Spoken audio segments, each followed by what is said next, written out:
Nama saya Ya. Nama saya Leonardo Yatipai dari Irian Jaya. Nah, di kabupaten mana kamu? Paniai. Hah? Paniai. Banyak. Kelas berapa sekarang? Baru naik kelas 6. Kelas 6 juga. Umurnya berapa? Ya. Umurnya berapa kamu? 12 tahun. 12 tahun, landom persis ya. Lantas yang dari ini Kalimantan siapa Kalimantan? Ada? Kalimantan, coba ini. Yang dari Kalimantan ini. Kan? Dari Kalimantan mana? Kalimantan Selatan. Kalimantan Selatan. Sudah kelas berapa? Naik kelas 6. Kelas 6. Nah, kelas 6. Kemudian sekarang daripada anak-anak ini ingin punya cita-cita apa kelak kamu menjadi besar?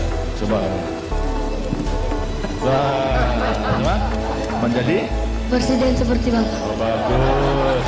Tapi presidennya itu hanya satu, ya dah, ya. Seluruh Indonesia presidennya hanya satu. Jadi harus direbutkan oleh 190 juta. Kamu juga ingin jadi presiden? Ya. Ingin jadi presiden juga? Ya, kalau tidak jadi presiden jadi apa? Jadi dokter. Dari dokter, wah bagus, dokter itu kan. Sekarang dari antara anak-anak apa yang ingin menyampaikan sesuatu pada saya? Coba tanya. Nah, sana nih bicara, tanya ini, ke sana. Ya. Apa yang ingin sampaikan pada saya? Nama saya Erwin Rahadi dari Nusa Tenggara Barat. Nusa Tenggara Barat NTB. Dari kabupaten mana? Dari Kabupaten Lombok Tengah. Lombok Tengah. Apa kamu mau menyampaikan apa pada saya? Saya mau nanya. Iya. Nanya aja. Iya, boleh nanya, boleh. Tidak usah malu-malu. Apakah orang cacat itu bisa jadi dokter, Pak? Dokter? Bisa. Kenapa tidak bisa? Yang cacat kalau kecuali cacat mental barangkali tidak bisa. Tapi kalau cacat tubuh pasti bisa. Karena juga ada mulai kalau cacatnya mulai kecil itu adalah bisa belajar. Bisa membaca, menulis, bisa cacat buta seperti Helen Keller saja. Itu juga lantas menjadi pemimpin dunia ini. Itu juga cacat. Itu. Jadi bisa asalkan mau belajar.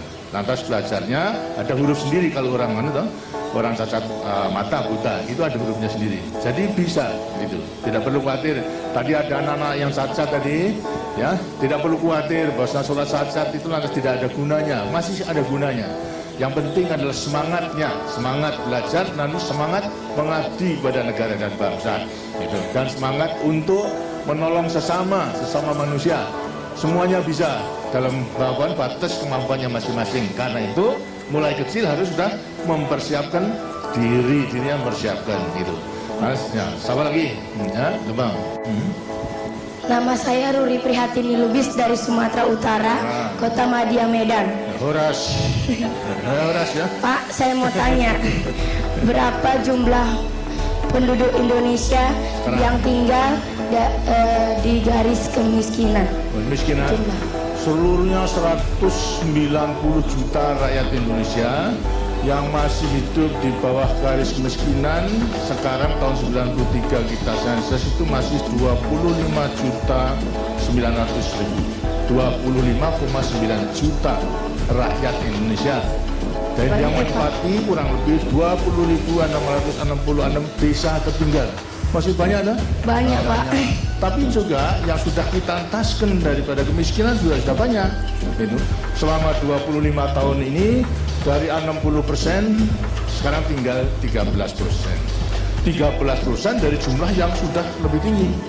Jadi sudah banyak yang kita tertolong, tapi masih ada yang juga belum menikmati pembangunan itu, masih hidup di bawah garis kemiskinan. Karena itulah kita memasuki Pelita 6 itu berjuang untuk mengentaskan mereka. Di antara anak-anak pun juga nanti bisa membantu di desanya masing-masing, ya. Nah, kita. Terima kasih, Pak. Baik. Siapa lagi? Siapa lagi? Ya, nih, kamu jadi presiden, kamu mau tanya lagi. Nama saya Andi Faisal Patadani, berasal dari Kabupaten Bone, Sulawesi Selatan. Oh, gitu Selatan. Saya mau tanya, sejak kapan Bapak bercita-cita menjadi presiden? Wah, begini ya. Sebenarnya kalau terus terang karena kehidupan saya dulu, Bapak dulu pada waktu jalan penjajahan sangat menderita. Sekolah aja dapat dikatakan tidak mudah gitu. Satu desa itu yang sekolah hanya saya sendiri, lainnya tidak. Begitu pula mengenai keadaan dan kehidupan pada waktu itu memang tidak mudah.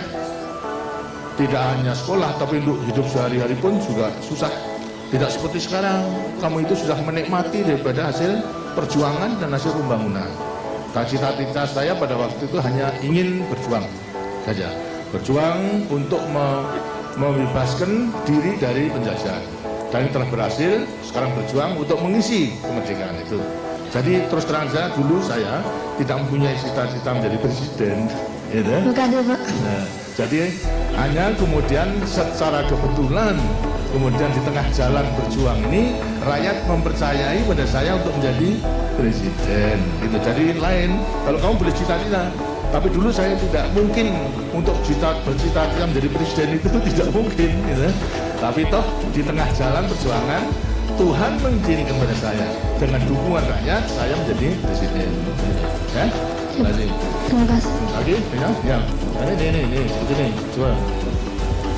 Apa? Nama saya Hamli dari Provinsi Sulawesi Tengah, Kabupaten Bangkan. Saya mau tanya, mengapa presiden di Indonesia cuma satu, padahal Indonesia sama? Ya terang gitu. Nanti kalau presiden itu hanya satu untuk memimpin negara dan bangsa itu.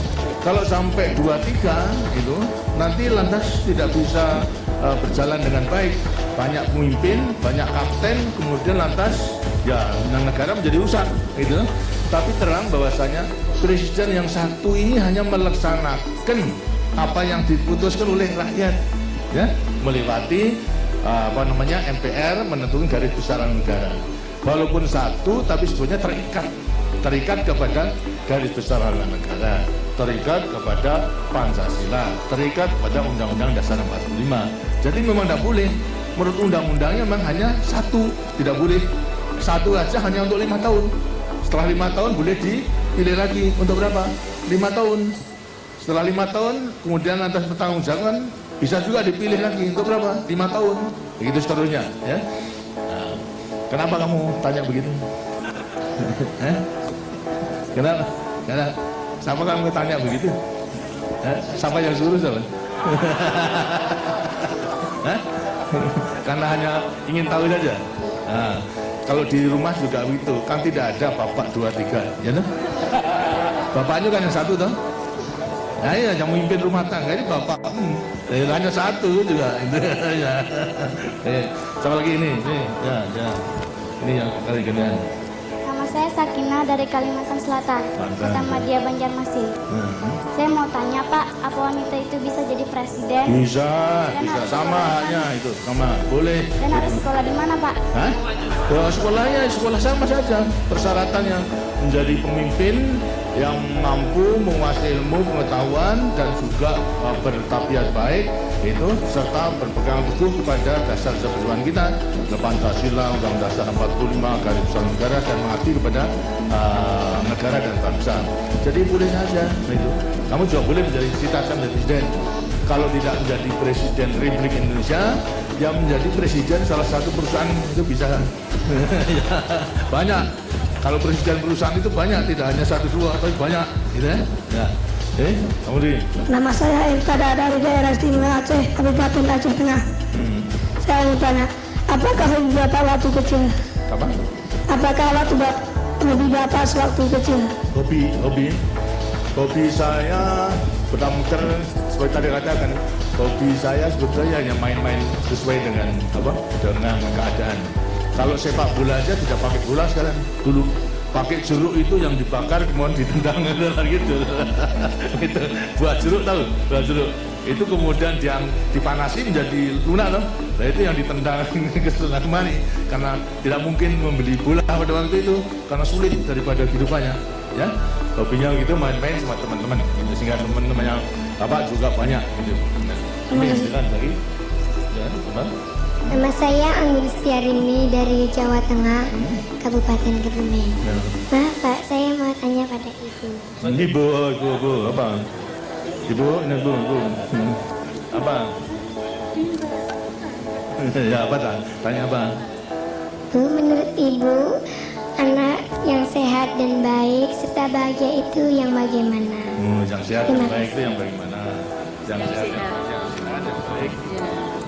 Anak yang sehat dan baik itu adalah anak yang tidak sakit-sakitan, ya toh? Sehat, tidak sakit-sakitan.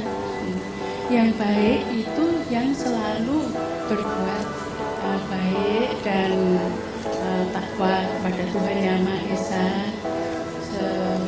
berbakti kepada orang tuanya, dan berguna bagi nusa, bangsa, dan negaranya. Dan percaya pada diri sendiri untuk dapat melaksanakan segala macam pekerjaan maupun tugas apapun yang diberikan itu dapat dilaksanakan dengan baik. Ya.